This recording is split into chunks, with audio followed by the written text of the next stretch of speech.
CATLETTSBURG, Kentucky is a small town in the heart of Appalachia that is also the center of an opioid crisis that's ravaged the region.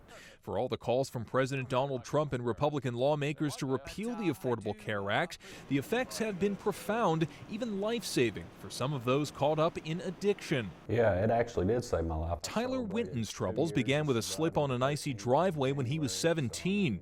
He was prescribed powerful painkillers, which led to an addiction that would hound him for a decade. It came to the point I had stolen everything from my family that wasn't bolted down to the floor. But under a provision of Obamacare, several states, including Kentucky, expanded their Medicaid programs, allowing Witten to attend this rehab center free of charge. He's now 2 years into sobriety and hopes others can get the same care he did. It's kind of scary if it goes away, you know, because if people want help, I mean, hopefully there is something that comes along the same thing, you know, that will help them get the care that they need. Here at Addiction Recovery Care's Sanibel House, a majority of patients like Witten are getting treatment for the first time through Medicaid. Residential treatment is fully covered for someone with Medicaid, so they can typically get their first 30 or 40 days paid for with their Medicaid benefit. By one estimate, a repeal of the health care law would end coverage for more than 1.8 million people who receive treatment for addiction or mental health problems.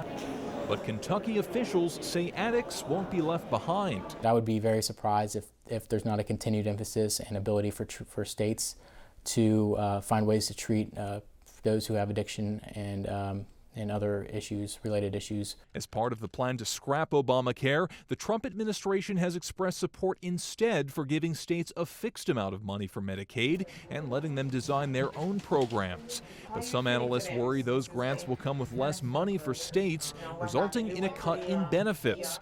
As lawmakers grapple with the fate of Obamacare, the uncertainty is weighing heavily on those caught up in the nation's opioid crisis.